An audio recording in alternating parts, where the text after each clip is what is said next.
Well, we are sat in lockdown and waiting for the arrival of our baby. So we thought, what better time than to put together a couple of handy travel guides to the places that we've been to that we've loved, both in and out of our van. And this episode is about Norway, one of our favourite van life countries. We absolutely loved it, and where better place to start putting together guides than places that you really love to travel. And in many ways, Norway was the whole reason we ended up buying the van and converting it in the first place. We wanted to go and explore Norway for a very long time, hadn't we? Yeah. And travelling up and down the length of Norway was starting to look really ridiculously expensive. We had factored in hotel nights, restaurants, and car hire.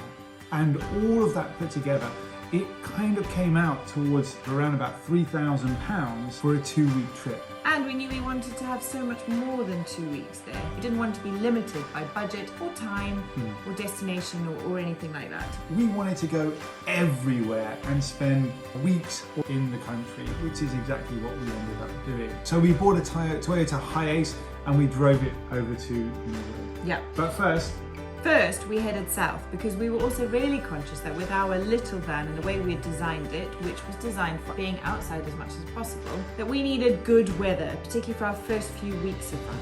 So we kept a very close eye on the weather report until we saw a gap of about 10 days of sunshine, and then we beetled our way as fast as we could across Germany and Denmark up to the port to get on the ferry to Norway.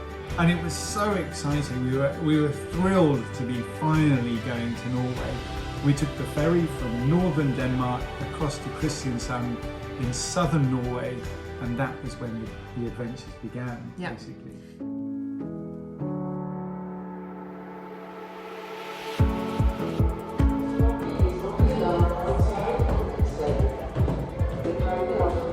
In 4 hours, we'll be in Norway.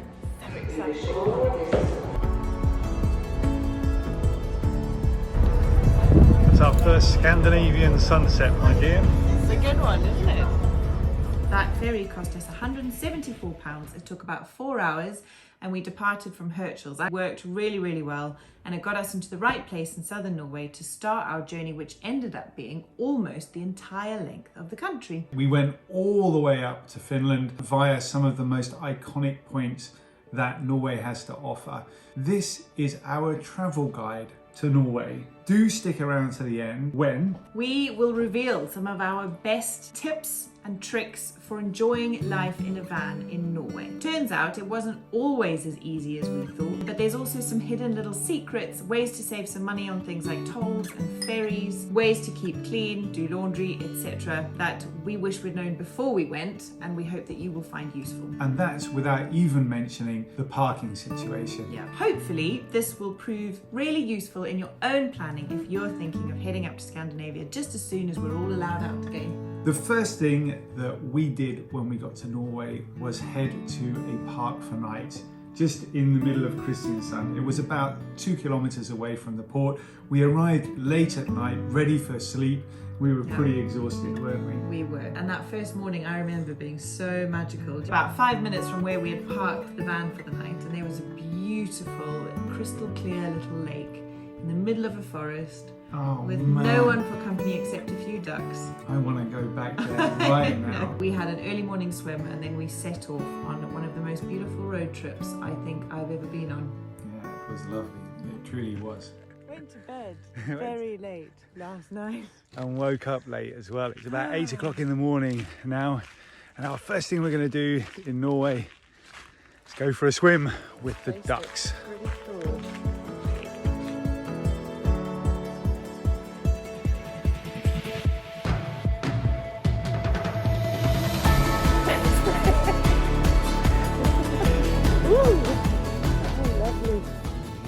So last night, this is the ferry route we took from Fjords across to Kristiansand.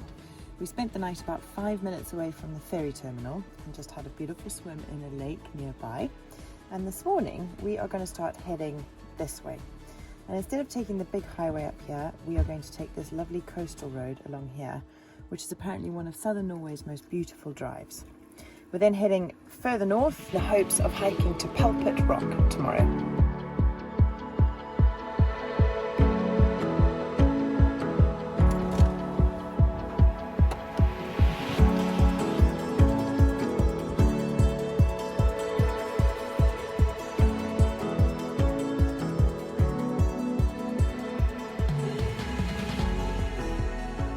Hiking. Hiking. Norway's really famous for its hiking, and rightly so. You've literally got endless wilderness to go walking in, and most of the time it's absolutely free to access. It is free, but there is a charge to it. It's a hidden charge. It's not hidden actually. It's called car parking. Yeah. So Can't hide that one. You will pay through the nose for a day ticket to park your car or park your van. It's going to cost you around about 25 to 30 euros at places like Pulpit Rock. And I think at Trolltunga it was even 50 euros, 50 right? euros for the day of parking. But there's no entrance fee to go and do the hike or to go and see the stuff that you want to go and see. But they have stopped people from parking along the sides of the roads for about 2 or 3 kilometers up to the start of the trail. Yeah. So you can't just pull your car or van on the side of the road and get out and wander up. Go. There are also shuttles. We didn't actually use one, but there is a shuttle for Trolltunga, which you can use to get up to the main car park to start the hike. So they do try and make it as easy for you as they possibly can. The two main hikes that we had kind of clocked on our route were the hike to Pulpit Rock and to Trolltunga, or Troll's Tongue. We only ended up doing the one to Pulpit Rock because I was pregnant, and the Trolltunga hike is a full day hike. Which felt that it was probably going to be a little bit of a stretch for what I should be doing and felt capable of doing at that point in the pregnancy. But the Pulpit Rock was brilliant, wasn't it? It was amazing. It starts out from the car park there. You walk immediately quite steep up. Yeah. So if you're not feeling particularly fit on that any given day, you might get a little bit disillusioned with the immediate start to that hike. But it does level out after you've gone up. First of all, it does start to level out and even out, and it's a really nice walk and very well laid out trail. Yeah, easy peasy to follow. We were very fortunate because we were there on our own. Pretty much anyway, because of COVID. We were standing on the edge of Pulpit Rock, not the edge, but maybe not very good with edges, is John. 4 or 5 meters away from the edge. So we were standing there at the edge on our own, which was truly a privilege. It really was. On any given day, that would be quite a busy rock. Yeah, I've seen pictures where there are literally hundreds of people there. So I think always with any of the hikes in Norway, particularly the most well-known and famous ones, start early. Really early. Yeah, we woke up like before sunrise, had a bit of a snack and a bite to eat, and then we set off as the sun was coming up. And I think that's super important. Just don't compromise. The other really cool thing about Norway actually, and something that we hadn't appreciated before we got there, was that you are able to go camping wherever you would like to go camping. That's right. We didn't take our tent and camping gear, and we did kick ourselves a little bit once or twice in Norway, particularly at places like Pulpit Rock or Trolltunga. If you're the adventurous type and you feel up to it, you can take your camping gear up and camp right close to the end of the hike or to the rock itself and go and sit on it and watch the sunrise over the fjords. And when you buy that very expensive parking ticket, it is a 24-hour parking ticket. Exactly. There are signs everywhere that say you cannot camp or park up a camper van in the car park. So you can't actually sleep in the car parks themselves, even though you've paid the 24-hour ticket. That's right, you're not supposed to do that. One app that we used from time to time was an app called Out. It proved pretty useful. You can open it up, it reads your GPS location, tells you where you are and what hikes are available around. For example, there was a nice little hike up the side of a small waterfall that you were Are you sure it was small? You were really excited to do that one, I remember. Yeah. Tara and I are currently debating, arguing about whether we should go to the top of the waterfall. It takes an hour and a half, it's 640 meter climb.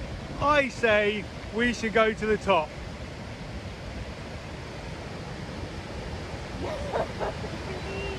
The waterfalls are never better from the top. We know the view of a waterfall is always better at the top.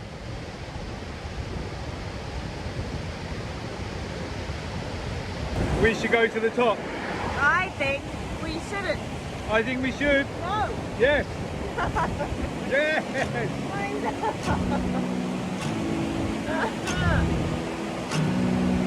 I'm not going. She's going. How are you feeling, my darling? Good. Just pissed off. It wasn't small, it was a big hike, and that leads us on to the next category, Waterfalls. Norway has got so many very cool waterfalls. They're literally coming off the fjords as you're driving. The big one that we went to and climbed up was called Lofoten. Worth doing the hike up the side of the hill, even though at the time I was incredibly grumpy. Don't expect to actually come to the very top of the waterfall.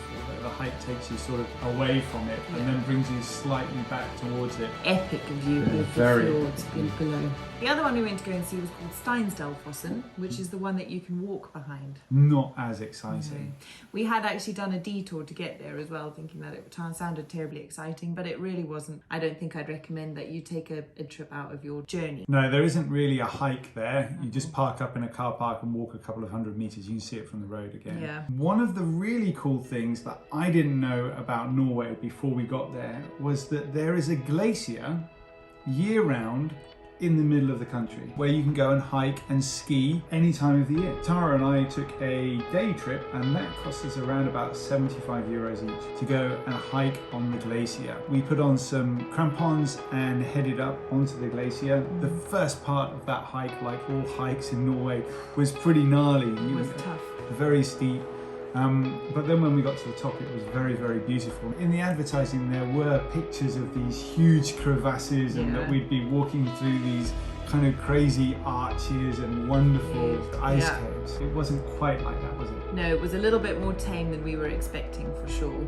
And we did get to scramble down a couple of crevasses. I suppose the beauty of it really was the views out over the rest of the glacier and learning about the glacier from the guides who took us up, who were fantastic. So we've linked below in the comments for the people that we went with. We'd highly recommend them. So we spent a lot of time swimming in glacial lakes, you especially, me maybe not so much.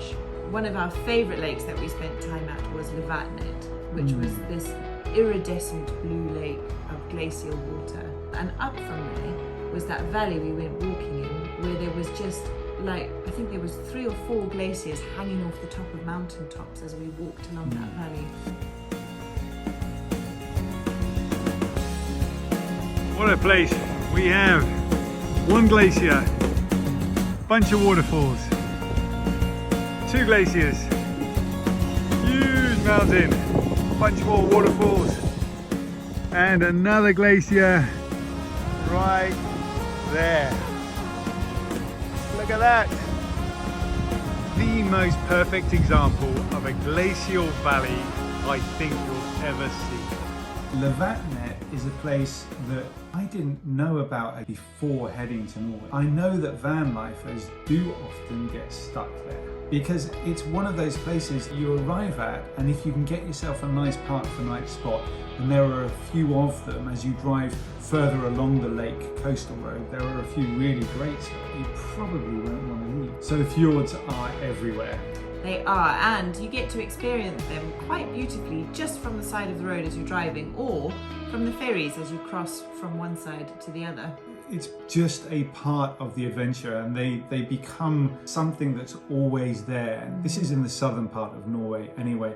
They're all dramatic, and the Norwegians have built these wonderful tunnels and bridges that meander their way through and get across them.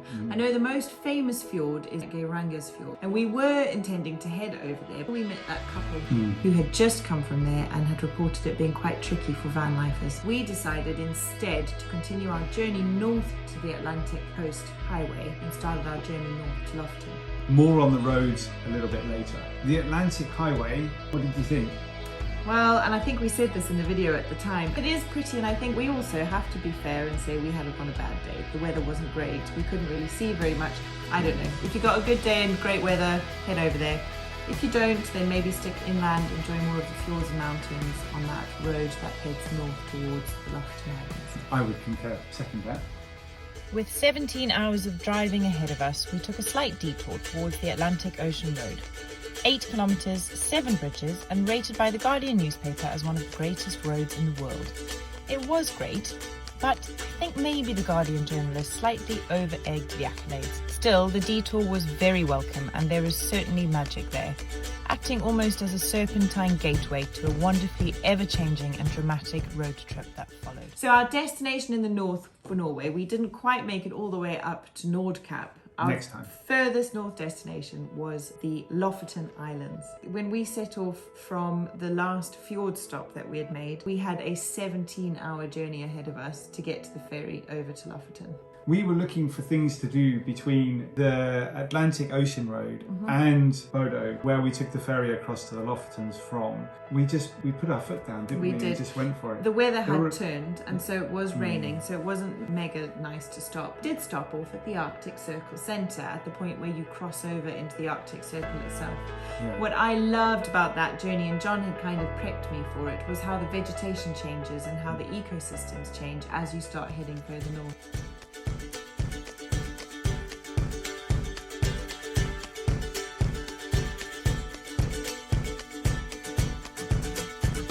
Pretty dramatic landscapes. Just 20-30 kilometers back there were loads of trees, and now here we are, no trees, nothing, just flat rocky landscapes, and the Arctic Circle is less than a kilometer away. If the Arctic Circle isn't covered in snow, then I think grey and moody with a chill in the air is the next best thing. Past travellers had piled stones leaving their mark on this special place. 66 degrees welcomed us to the far north, and we felt a new chill in the air. Next stop, the ferry to Lofoten. You definitely feel like you're heading onto the top of the earth, don't you? Yeah, you do. really- So we crossed over into the Arctic Circle, went over to Boda, hopped on the ferry over to Lofoten, and arrived in the incredible islands of Lofoten. One thing that I would say to anybody heading over to the Lofotens is I wouldn't look at the weather patterns particularly for Lofoten and plan a trip around the weather. The weather is a bit mental up there, and if you do catch it when it's really windy and really rainy like we did a few days, it's kind of fun, and there's this moodiness that settles over the mountains. Yeah. Very, very beautiful. They are just some of the most dramatic islands on the planet. Another reason for not wanting to be there when there's more predictable sunny weather is perhaps trust us, you're not going to find anywhere to park your van. Yeah. The Lofoten Islands, in fact, have got a different set of rules to the rest of Norway because they have been so inundated by tourism recently. It's not as easy as the rest of Norway. The right to roam doesn't exist as freely as it does in the rest of Norway, and there are rules that really you need to respect and adhere to in order to enjoy the Lofoten Islands. It's a tricky one, van lifing. It's completely doable, but it's not as easy as it used to be. What I would try and do in Lofoten would be to find a place to park in the morning and then do your activities from the van, leaving your van there in the morning, because if you're going to arrive to a place at 7 o'clock in the evening looking for somewhere to park up, Yeah. it's just not going to be there. So there's some beautiful hikes we did in Lofoten, fantastic little towns and villages that we visited. In our small van, without anywhere to take refuge from the weather, our time there was cut short. So we were only there for 4 days, and we had planned to be there for a lot longer, but the weather eventually got to us. It got a bit cold, started getting into the bones, and it was time to head off. It was, yeah. And we could see that the sun was shining in Finland. Well, that's our route through Norway. And here comes the guide bit of our guide to Norway.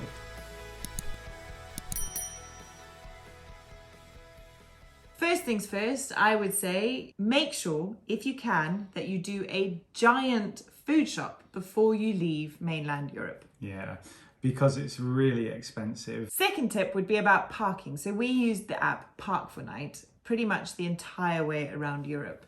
And one thing that really struck us about Norway was that space was actually more limited than we thought it would be. And they've actually put in lots of restrictions on vans. In the more popular place, a lot of the parking places have been blocked off and say that you're not allowed to park there. There was always a way around it, and perhaps we had to go and stay somewhere a little bit further than the place that we actually wanted to be, so we always found a way. So don't be put off by it. But I think we were both surprised that it wasn't as easy as we were expecting. So here's the deal. When you pull up to places that are pristine, remarkable, beautiful and serene, look after them. Yeah. Norway, without question, had some of the greatest Park for Night places It did. in all of Europe. Did. So what they've done in Norway, they mapped out, I think it's 7 different routes through Norway that you can take. We dipped in and out of each of them. We didn't follow one particular route.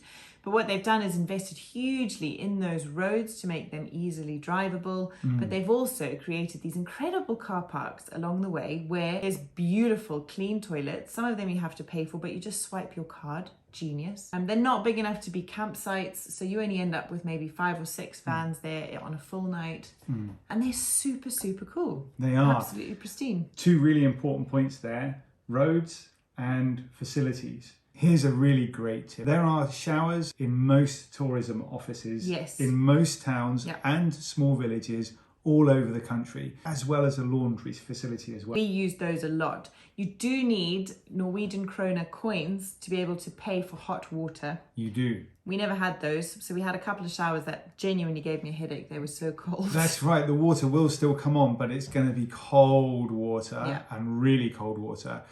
So that'll be a super quick shower. The road system in Norway is incredible, and they have worked really hard in really astonishing geography to make getting around their country really easy. They have honestly the most impressive road system on the planet. There are, however, quite steep tolls They for are. driving on those roads.